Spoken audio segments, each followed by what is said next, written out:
Hello, I'm Christine and I'm going to be your nurse today. I understand that you came back from surgery this morning and I'm here to teach you about preventing fluid buildup in your lungs post-operatively. That's very important as we don't want you to get pneumonia or any fluid in your lungs. You've been out of surgery quite a while, and from talking to you, I see that you're alert. You know the time, the place, the situation. Right now, you're very comfortable. Your pain level is very low, and so this is a good time for you to be able to learn. I've checked all these things with you. So I am going to give you what is called an incentive spirometer, and you have yours, and then I'm going to demonstrate with mine so that you can see what it is going to help you prevent fluid buildup. So if you want to follow along with me, you go ahead and open the bag as I'm going to open mine. And then the incentive spirometer is in two pieces. You have the main piece here, and then you have the mouthpiece. So in the front of the incentive spirometer, if you want to go ahead with me and attach yours just as I am attaching mine right there, and you can hold it and pull that out. Okay. So now initially, I'm going to have you sit upright in the bed, so we're going to move the bed up so you're in an upright, comfortable position. And you can see that you have this big barrel here in the middle, and it has all the numbers on it. And then you have this side one with two little arrows and a little round plastic dial right here. And what we are going to try and have you do is, and I will demonstrate in a minute, but to try and hold the little blue dial between the two arrows for as long as you can when you take a deep breath in. And it's going to be a slow, long, deep breath as long as you can. Now, as you do that, this round blue dial in here will move up. And as that moves up, you can push the side thing to mark how well you're doing. Now initially, because this is your first time, I want you to focus more on this side in holding that dial as long as you can between the two arrows. So we can go ahead and I will show you, and then you can go ahead and try after. So I'm going to put it this way, and you can see on that side too where the two arrows are. So I'm going to take a long deep breath, and I'm going to have you do the same. Put your lips around here to seal it, and then we're going to take a long, slow, deep breath. So it's going to be, breathe out normally.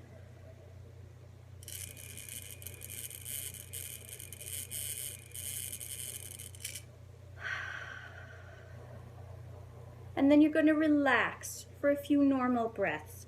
I don't want you to keep doing it one time after another, as you'll get dizzy and lightheaded.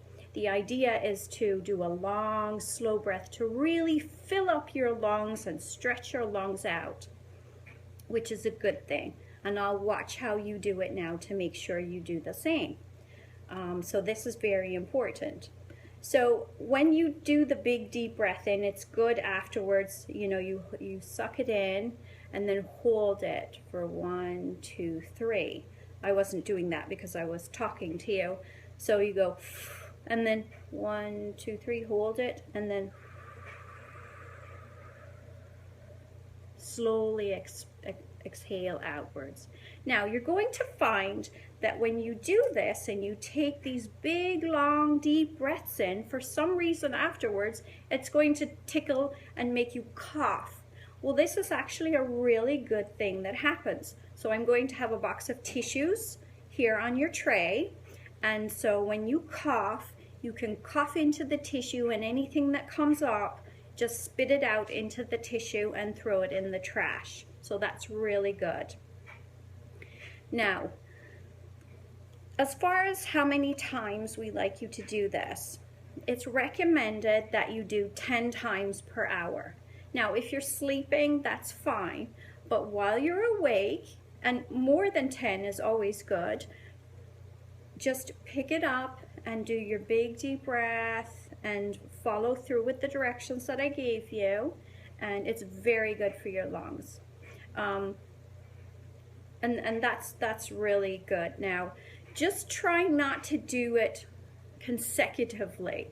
You know, if you keep doing one and then another, you know, you got to take normal breaths in between, and then you can do it again. If you feel like you're getting anyway lightheaded or dizzy, you know, just stop and rest for a while, because, you know, it's not good to overdo it. And plus you're taking such a big deep breath in, you know, that can happen.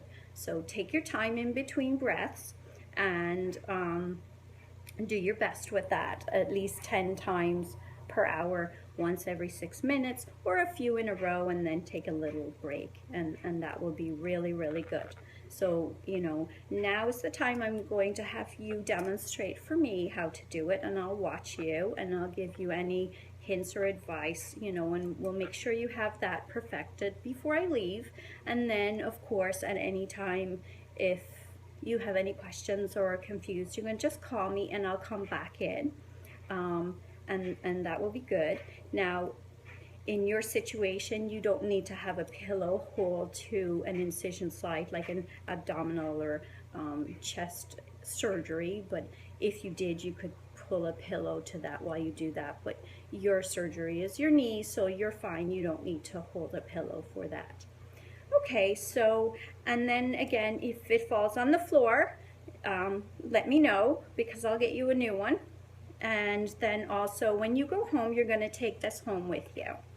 And okay, so call me with any questions. You have your call bell, and let me know, and I'll come back and check on you.